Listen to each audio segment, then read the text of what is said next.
أهلا وسهلا يا رمضان شهر التوبة والغفران. اللہ نے یہاں پر پابندی لگاتے ہوئے کہتا ہے کہ دوسروں کے گھروں میں اپنے گھر کے علاوہ دوسروں کے گھروں میں تم بغیر اجازت کے وداؤٹ پرمیشن کے داخل نہ ہو. اپنا گھر کیا مطلب؟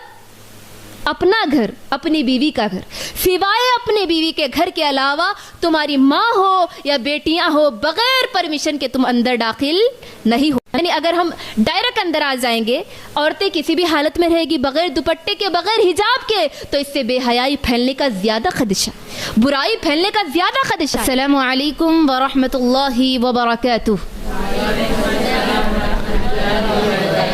ان الحمد للہ نحمده ونصلي على رسوله الكريم أما بعد أعوذ بالله من الشيطان الرجيم بسم الله الرحمن الرحيم يا أيها الذين آمنوا لا تتبعوا خطوات الشيطان ومن يتبع خطوات الشيطان فإنه يأمر بالفحشاء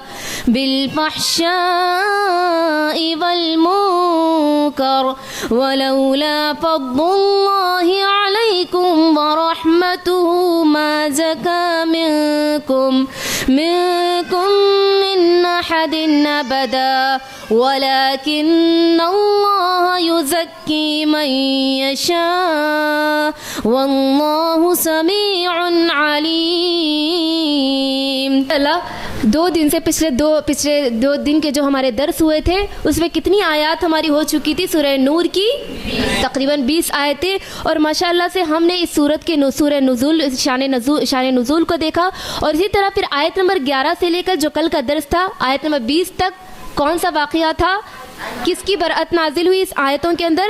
اما عائشہ رضی اللہ عنہ کی برأت نازل. وہ پورا واقعہ ہم نے کل دیکھا تھا ماشاءاللہ. اور جو قوانین، جو احکامات اللہ تعالیٰ نے پھر عائشہ رضی اللہ عنہ کے واقعے کو لے کر بیان کیا تھا. آیت نمبر کہاں سے ہمارا درس تھا؟ ہاں تو چلیے آیت نمبر 11 میں اللہ تبارک و تعالیٰ کیا کہتا ہے دیکھیں. یا ایھا الذین آمنوا لا تتبعوا خطوات الشیطان ومن یتبع خطوات الشیطان فإنه یأمر بالفحشاء والمنکر ولولا فضل اللہ علیکم ورحمته ما زکى منکم من احد ابدا ولکن اللہ یزکی من یشاء واللہ سمیع علیم. یہاں پر اللہ تعالیٰ کیا کہتا ہے؟ پہلی آیت میں اللہ تبارک و تعالیٰ کس سے مخاطب ہے؟ یا ایھا الذین آمنوا، اے ایمان والو. اللہ تعالیٰ یا ایمان والوں سے مخاطب ہو رہا ہے. تو اس سے یہ بات پتہ چلتی ہے کہ اللہ تعالیٰ ایک خاص پیغام دینا چاہتا ہے، یعنی ایمان والوں کو ایک خصوصی ہدایات دینا چاہتا ہے. اسی لیے اللہ تعالیٰ کیا مخاطب کر رہا ہے؟ یا ایھا الذین آمنوا، اے ایمان والو. پھر آگے اللہ تعالیٰ کیا ہدایت دیتا ہے؟ لا تتبعوا خطوات الشیطان، تم شیطان کے نقش قدم پر نہ چلو. کس کے نقش قدم پر؟ شیطان کے نقش قدم پر نہ چلو. کیوں؟ پھر آگے اللہ تعالیٰ اس کی وجہ بتاتے ہوئے کہتا ہے وَمَن يَتَّبِعْ خُطُوَاتِ الشَّيْطَانِ فَإِنَّهُ يَأْمُرُ بِالْفَحْشَاءِ وَالْمُنكَرِ. اسی لیے مت چلو کہ شیطان تو کس کا حکم دیتا ہے؟ برائی کا، بے حیائی کا حکم دیتا ہے. یہاں پر اللہ تبارک و تعالیٰ ایک اصول بتاتا ہے، مومنوں کو ہدایت دیتا ہے کہ تم شیطان کے نقش قدم پر نہ چلو. اسی لیے کہ شیطان تو برائی پھیلانا چاہتا ہے، شیطان تو انسان کا کھلا دشمن ہے. تم شیطان کو اپنا کھلا دشمن مانو، اسی لیے کہ وہ ہمارے لیے کبھی فائدے والا ثابت ہو ہی نہیں سکتا. ایک دشمن کسی کے لیے فائدہ والا ثابت ہو سکتا؟ کبھی نہیں ہو سکتا. تو اللہ تعالیٰ یہی ہدایت دیتا ہے کہ تم شیطان کے نقش قدم پر نہ چلو، وہ تمہارے لیے کبھی خیر والا ہو ہی نہیں سکتا. اور شیطان انسانوں کے لیے، ہم مسلمانوں کے لیے، مومنوں کے لیے گناہ کو خوبصورت انداز میں پیش کرتا ہے. وہ تو چاہتا ہی یہ ہے کہ انسان برائی کرے، بے حیائی کرے. اس نے میرے اور آپ کے ماں باپ اماں عائشہ، اماں حوا اور اسی طرح ہمارے باپ آدم علیہ السلام کو نہیں چھوڑا. کس طرح ان کو جنت سے نکلوایا، ان کے کپڑے اترا دیے. یعنی یہ بتلانا مقصد ہے کہ شیطان تو چاہتا ہے کہ عورت اور مرد ننگے ہو جائے اور بے حیائی برائی کے کام کرے.